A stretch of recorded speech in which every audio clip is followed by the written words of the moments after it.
Okay, so today we're going to be taking a look at a couple optimization questions.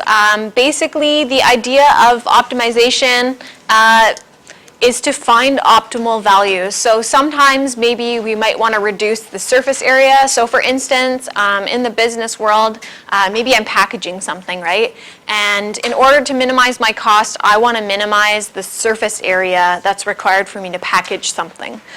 So these would be some of the cases where we would want to find maybe some optimal values. I want to maximize my revenue, right? So what is the optimal value to maximize my revenue? That's kind of what optimization is all about.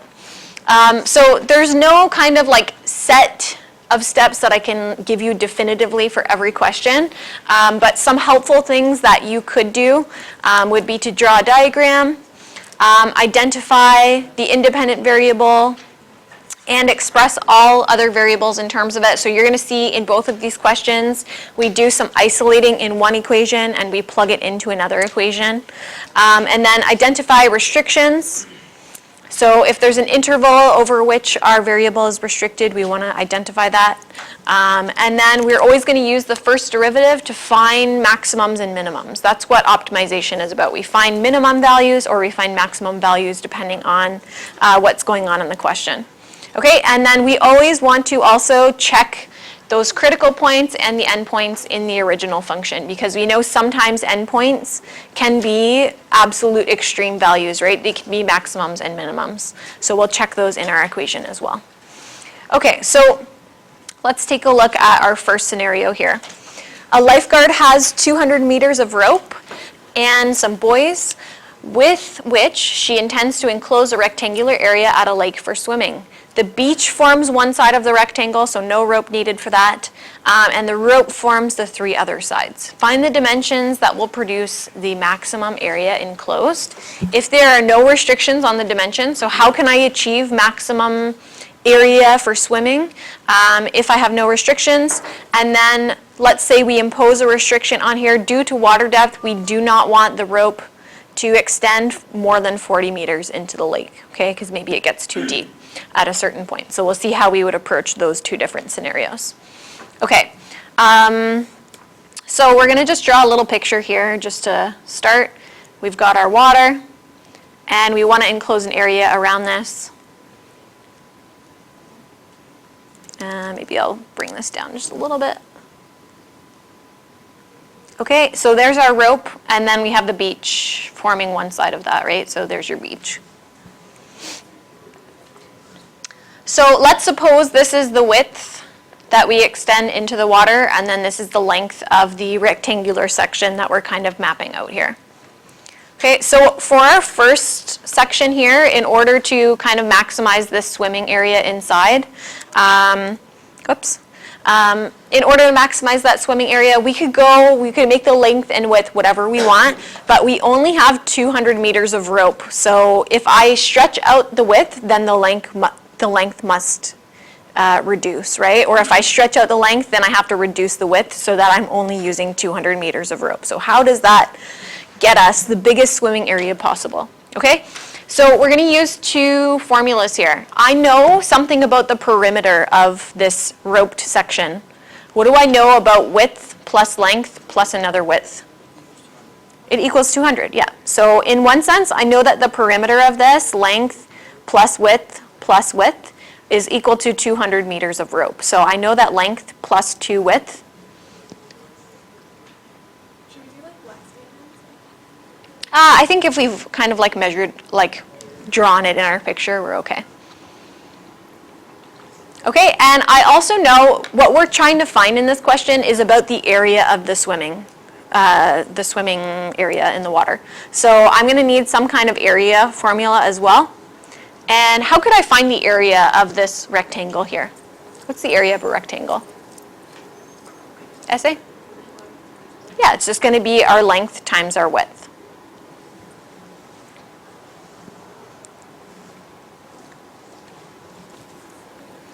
Okay, so depending on how far we stretch this rope out into the water, the length is going to have to be adjusted accordingly. Agreed? So ideally here, if I am figuring out derivatives of this function, I need only one variable. I can't have two variables. I can't have length and width and find the derivative. I must find the derivative with respect to one specific variable. So I think in this equation here, it's going to be much easier to isolate length than it will be to isolate width. Also, we just kind of discussed that depending on how far we stretch the width into the water, the length is kind of dependent on that, right?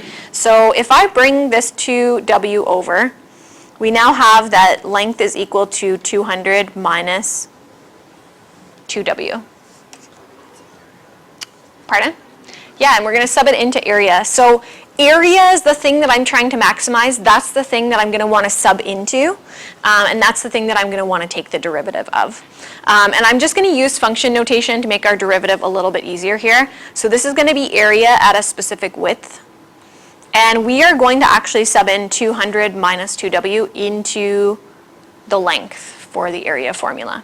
Okay, this way we'll have all W's in our formula, and we can differentiate with respect to W.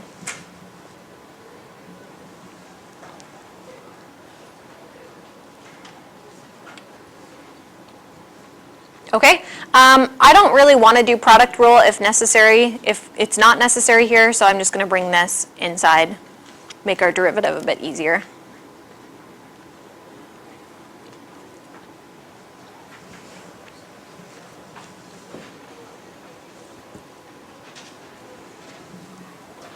Okay, so if I want to find critical numbers here,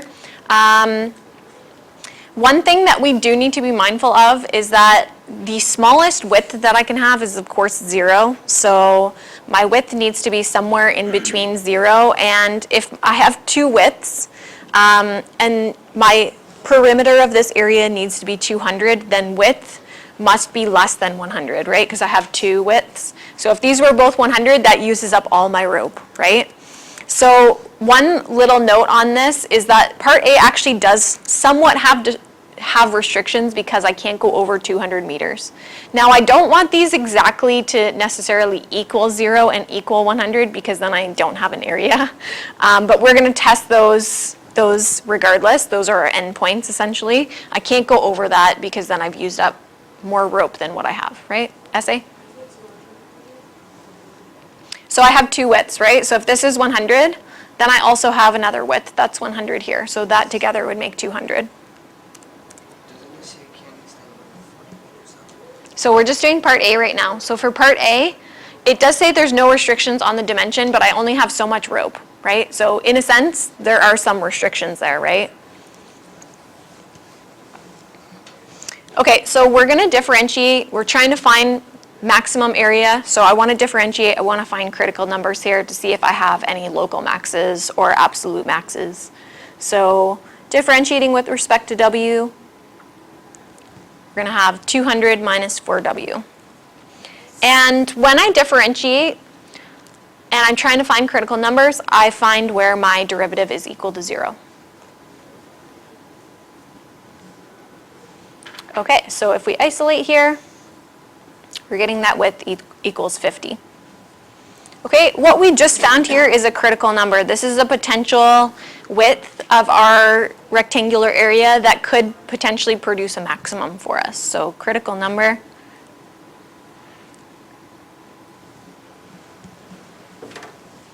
Okay, also we know that we need to test endpoints as well, just to make some decisions on what actually is the maximum there. Okay? So we're going to do tests. We're going to say, what would A be at 0? What would A be at a width of 50? And what would A be at a width of 100? And we're going to plug them into this A at W formula that we have with widths. It's a hard word to say. Okay, so of course, if we plug in 0 here and the width is 0, then we have a length of 200, but there's no width, right? So I don't have an area there. I'm going to have an area of 0 meters squared. If we plug in 50, we get 200 times 50 minus 2 times 50 squared. What's our area? What did you get, Grayston? You did? I don't think it should be like super high. 5,000, yeah, is what we should get. 5,000 meters squared for area, right? And then 100? If we sub in 100? Okay, that should also make sense, right? Because if both of my widths are taking up all of the rope, then I don't have a length, right? So then I have an area of 0 meters squared as well. So this 50 is my absolute max, right? These guys are my absolute mins, right? I could have, if I just use all the length of the rope to create the length of the section, then I have no area, right? So that is a minimum. I could have an area of 0. But we can see that our maximum here is produced when we have a length, or a width of 50, I should say.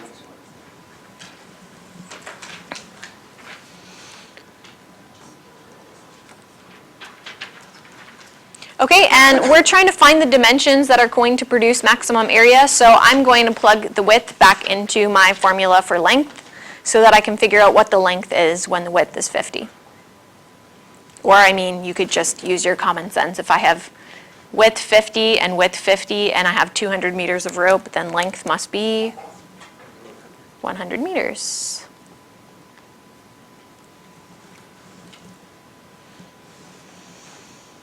Okay, so for this one, our maximum area is going to be produced when we have a length of 100 meters and the width goes out into the lake 50 meters. So you can kind of just make a conclusion there.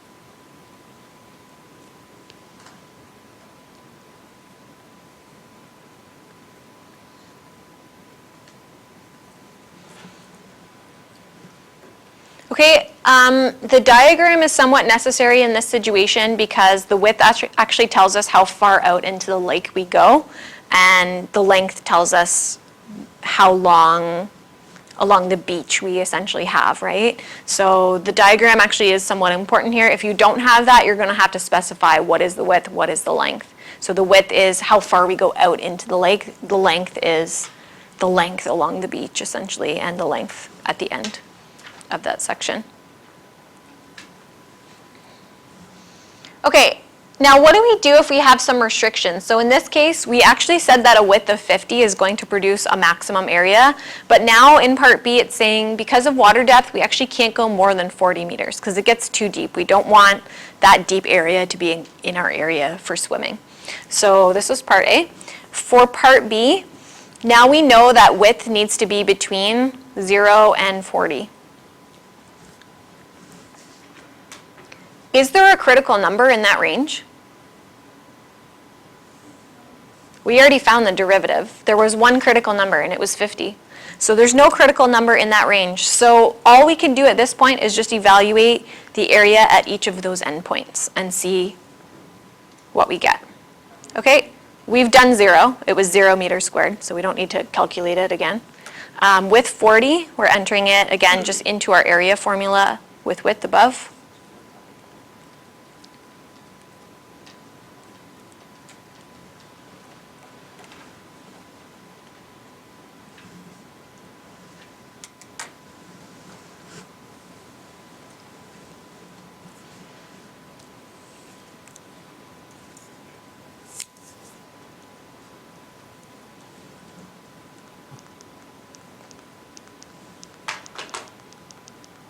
And what do we get here?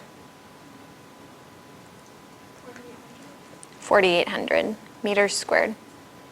Okay, if there's no other critical numbers here and nothing other than the endpoints, then this must be our maximum, right? So in this scenario, the maximum area is going to occur when we have a width of 40, and then we can figure out the length from there as well. So you're just going to plug that into your length formula above.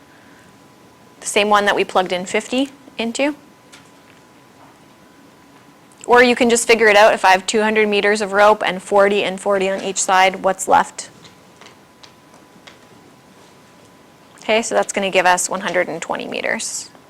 So therefore, in this scenario, the maximum area would be 4,800.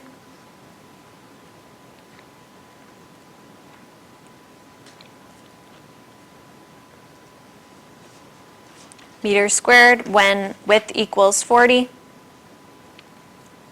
and length equals 120.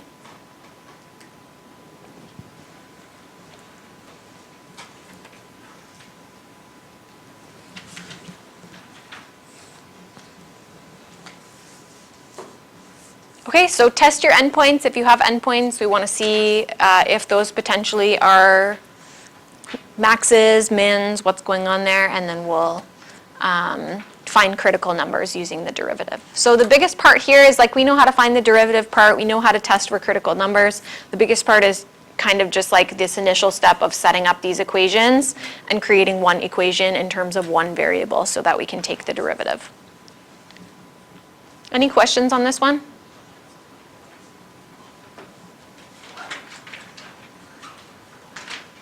Okay, let's try one more.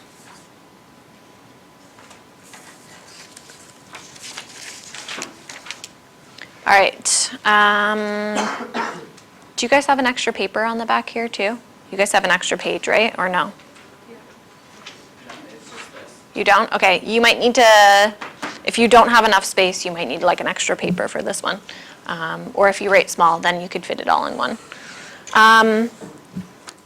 I have some paper here if you guys need paper. Okay, so we have a cardboard box. It has a square base, and it's set to have a volume of 8 liters. So something that we do need to know here, maybe you can just highlight this, is that if you're working with liters, we're actually always going to change that over into centimeters. So the conversion here is that 1 liter is actually equivalent to 100 centimeters cubed. So in this case, we want 8,000 centimeters cubed for 8 liters. So that's kind of one little thing that we just need to be aware of as we're working with volume questions. Okay, so here's what we've got. We have a box.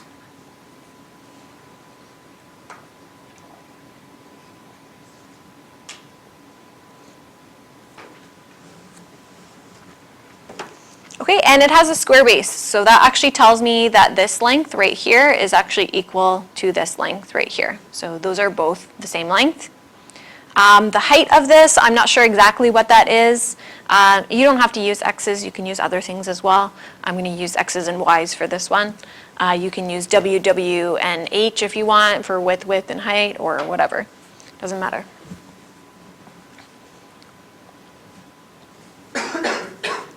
Okay, so key here is that this is a square base, meaning both sides are equal on the base. We don't know if the height is equal or not. Okay, so we're going to find the dimensions that will minimize the amount of cardboard that needs to be used, and then find what that minimum surface area is. Okay, so we know about the volume of this box, and we also want to know about the surface area of this box, right? So those are kind of the two equations that I'm going to set up. I know about volume, and I know about amount of cardboard or surface area. Okay, so let's set up our volume formula here. How do I find volume of a cube or volume of a rectangular prism? Yep. Yeah, no, you're right. Like length times width times height. So here it would be x times y. And we know the volume needs to be 8 liters. We're going to transfer this into centimeters cubed so that we can find actual lengths. Unless I transfer this into centimeters cubed, when I find lengths with liters, that doesn't really translate, right? So we need kind of the same unit of measurement there. So 8 liters in our case is going to be 8,000 centimeters cubed. So I'm going to set our volume equal to that, and I'm just going to combine these x's here into x squared.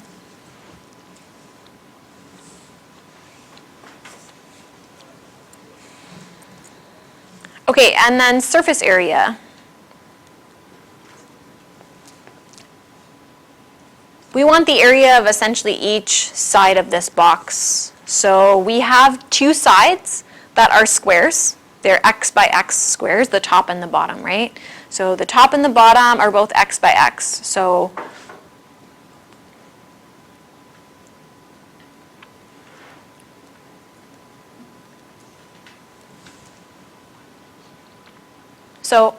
area of the bottom, it's a square, it's an x by x square, it's going to be x times x. Same with the top, it's going to be x times x. What are the sides?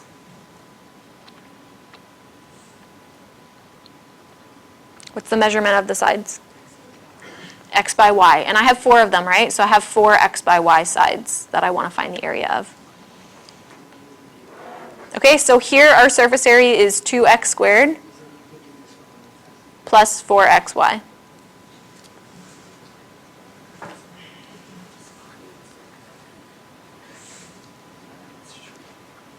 Okay, so we've got our 2 equations. I think in our volume equation, remember surface area is the thing that we're trying to minimize, so I want to plug the volume equation into the surface area equation so that I think it'll be much easier to just sub in for y here because everything else is x's. So let's isolate for y in our volume equation. We're just going to get 8,000 over x squared.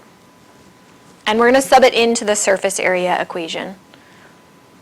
So let's just call this area at x. We know it's surface area. And we are going to sub in for y, 8,000 over x squared.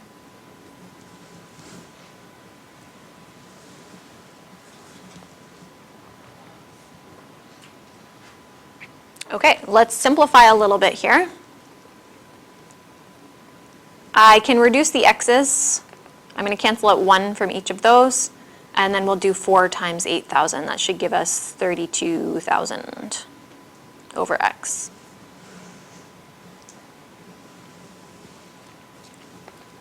And if you'd like, just to make your life maybe a little bit easier here, before you go to take the derivative, you could move this x up, just so that you can use power rule rather than using quotient rule. So there's our area at x function.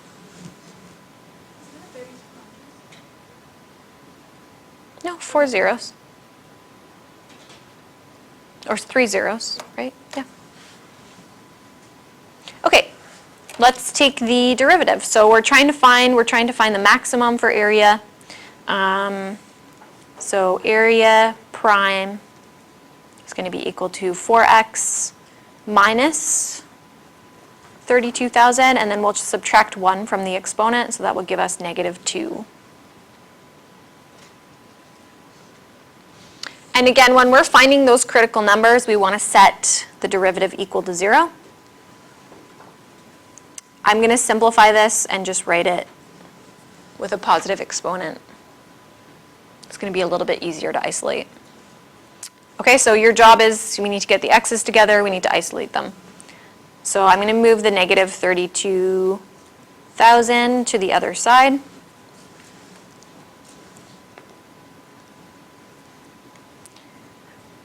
And ideally, if I'm trying to isolate for x, I need to get x out of the denominator there. So let's just multiply that up on both sides. Those will cancel.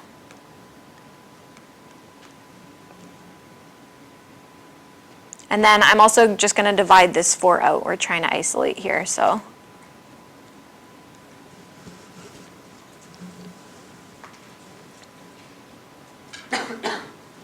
And we have 8,000. So in order to get x by itself, I'm going to cube root. So x is going to be equal to the cube root of 8,000.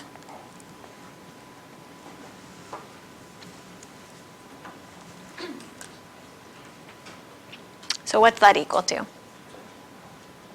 20? Yeah, that's right.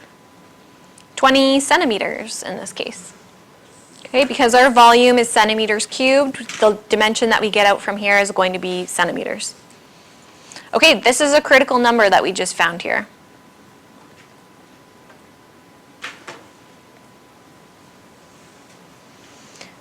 So in these cases where we're not exactly sure, like in the perimeter scenario, I knew that we have a certain amount of rope So I kind of know the restrictions on W. I know that X could be 0, but then our volume will be 0, right? So yes, it's an endpoint technically, but I'm not exactly sure how high X can go.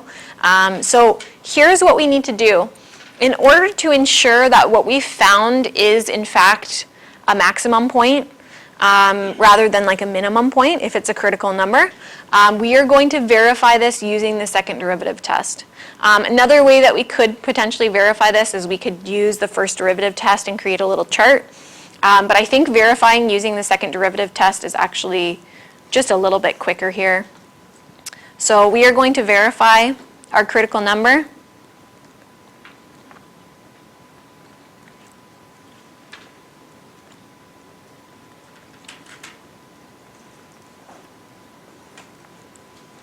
And that means we find f prime prime at x. So I'm going to work from this equation right here and find the second derivative. It's 4 plus 6400 x to the negative 3. And then we're just going to sub our critical number in here. So we learned about the second derivative test, I think, in lesson 3, and how we can use that to classify critical points. So this is a good refresher.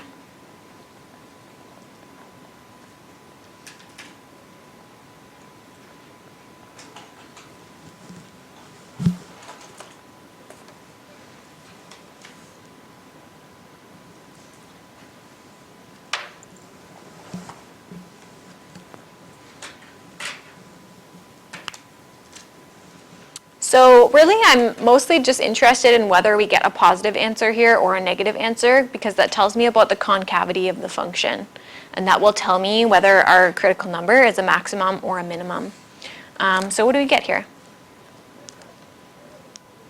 What'd you guys get? 8? I think you should get 12, right? Yeah? Okay, so therefore, what does this tell us about concavity when the second derivative is positive? It's concave up. Perfect. What does this tell us about our critical number?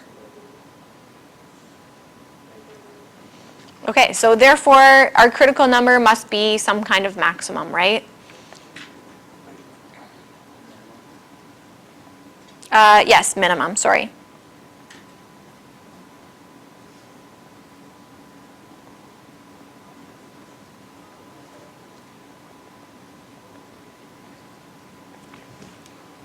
Okay, if I'm trying to minimize surface area and I find a critical number, it would be ideal if I test to make sure that that thing is in fact a minimum. This is especially important when we sometimes get like multiple critical numbers, and then we need to figure out which of those are minimums, which of those are maximums. Then that's not really helping us, right? So I don't think in a lot of cases, like when you get one critical number, that's probably not going to happen. But like if you get 2 numbers, then you need to kind of test and figure out which one's the maximum, which one's the minimum. Yeah, I mean, you could potentially like try to like figure out like what's the maximum x could be, what's the minimum x could be, and like test the endpoints there. But in general, that's probably not going to happen unless you have multiple critical numbers. Yeah. Okay. So our critical number is giving us a local minimum. That's what we want. We want surface area to be minimized. We're going to plug it in for y here to figure out what the y dimension is.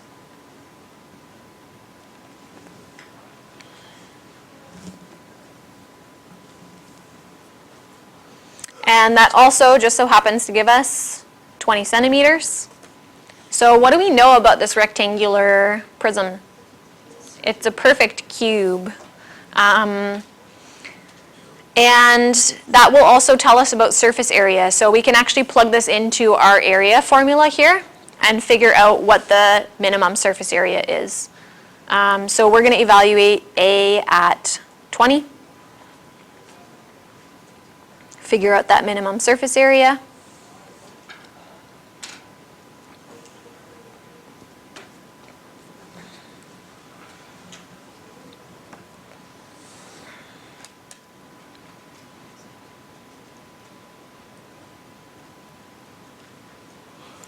And see if you can identify the correct units of measurement here as well.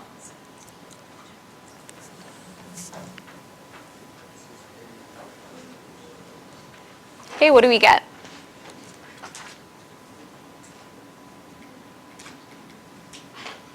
Anyone have an answer for us here?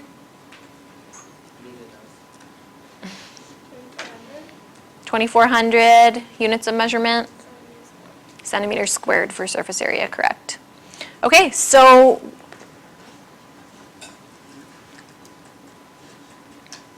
when the, we should say when the box is 20 by 20 by 20,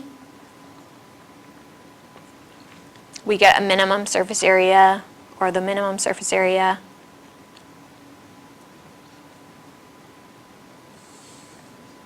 is 2,400 centimeters cubed or squared.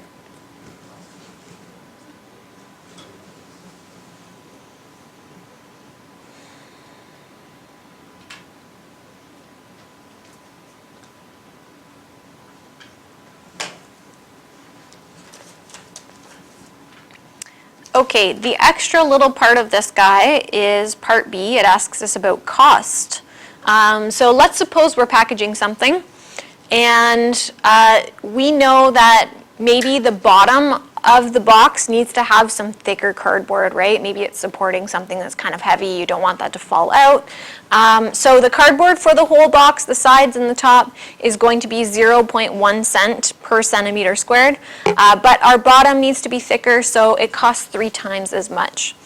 Find the dimensions that will minimize the cost of the cardboard. So we are kind of using our surface area formula here that we developed in order to minimize the cost that could potentially, so now we have a bottom that maybe we need to minimize that area a little bit more rather than just minimizing the whole surface area, right? So the scenario has changed.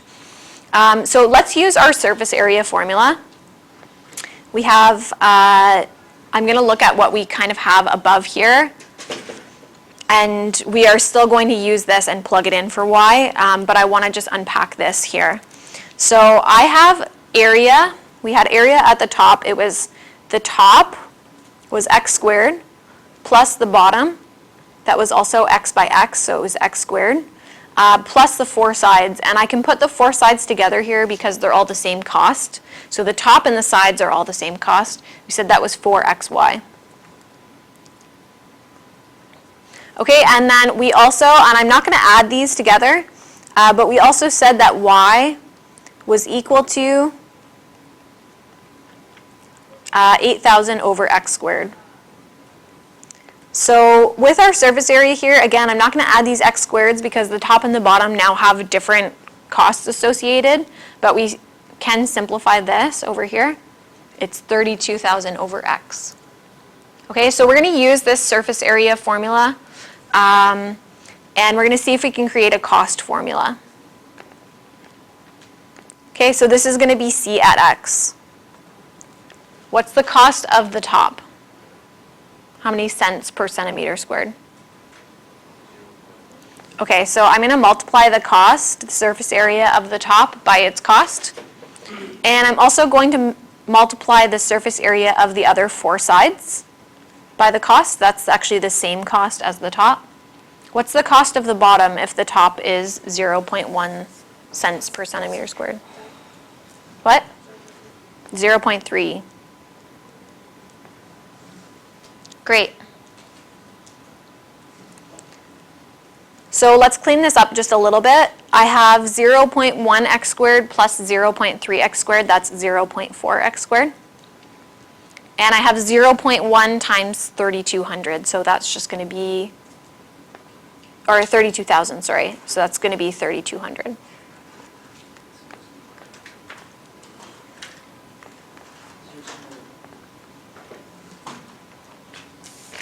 Okay.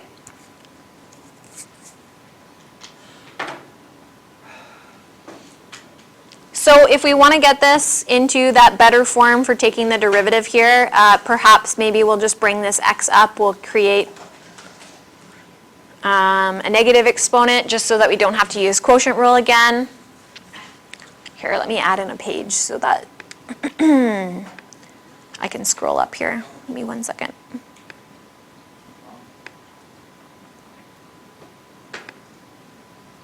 There we go.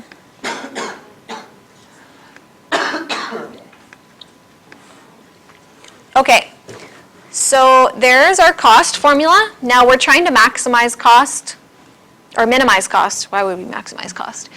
We are going to try to minimize cost. That means, again, we take that first derivative, we set it equal to 0, and we test, right? So take the derivative.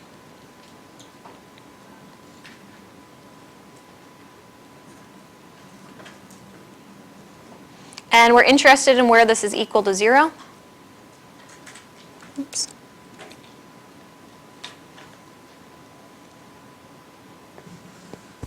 Okay, and then we're just going to isolate for x here. So I'm going to bring 3,200 over. We'll multiply up that x squared. Divide out the 0.8. We'll get x cubed over here when we do that.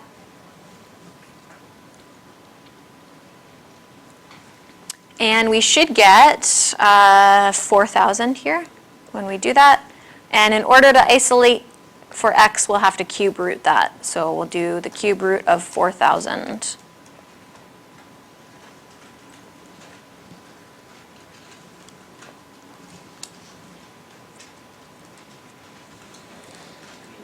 Please count.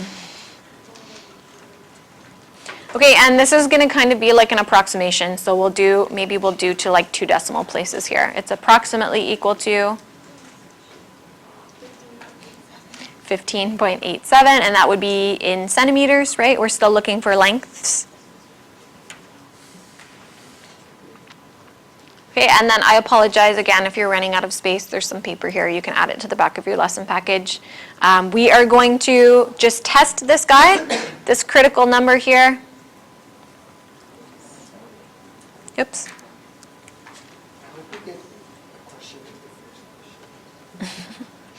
We're going to verify it with our second derivative.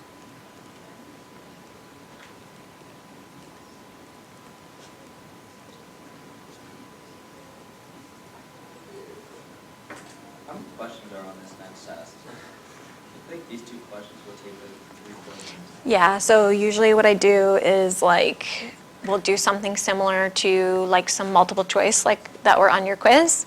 You'll do a curve sketching question for me, and you'll do an optimization question for me. Okay, so we're going to take the derivative of the derivative, so go from here. C prime prime at x equals 0.8 plus 6,400 x to the negative 3. And we're just going to calculate C prime prime at 15.87. Stick with me, guys. We're almost done here.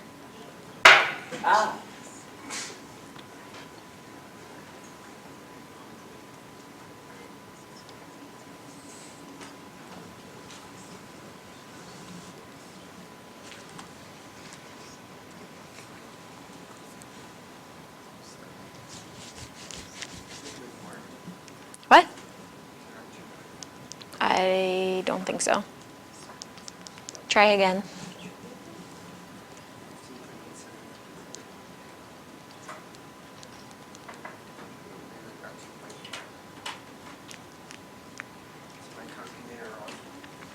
Did you divide by 15.87 cubed? Try it out, guys. See what you get here.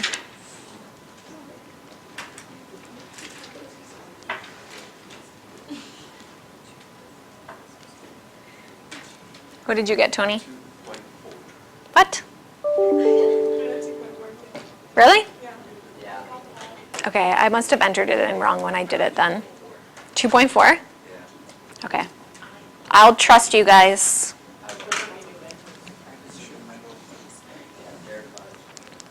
Okay, so what does this tell us about our area? What does it tell us about concavity? At 15.87, are we concave up or concave down? Concave up. The second derivative is positive, so we have, what is our critical number? Maximum or minimum? Okay, and that's what we were trying to do, right? We were trying to minimize cost, so if our critical number is a minimum, we're on the right track.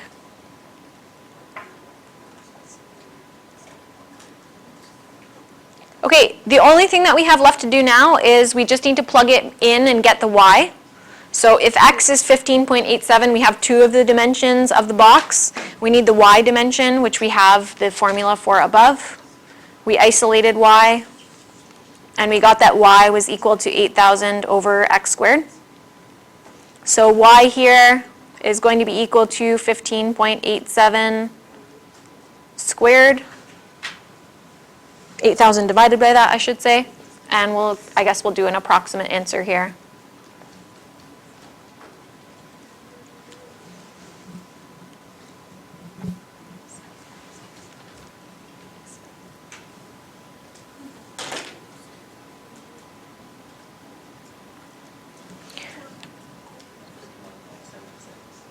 That is correct. Good job, Kaylin. So good. Okay, you should get 31.76 approximately. We could also, if we wanted to, we could evaluate C at X. We could find what the actual minimum cost is. So like, what's the cost of producing this cardboard box? But the question just asks us what dimensions will minimize the cost. So we're just going to say, therefore, the box should be,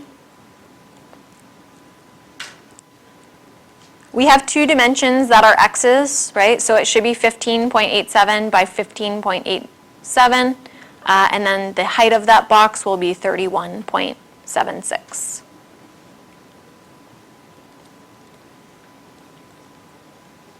Yeah, doing a bad job of spelling minimize.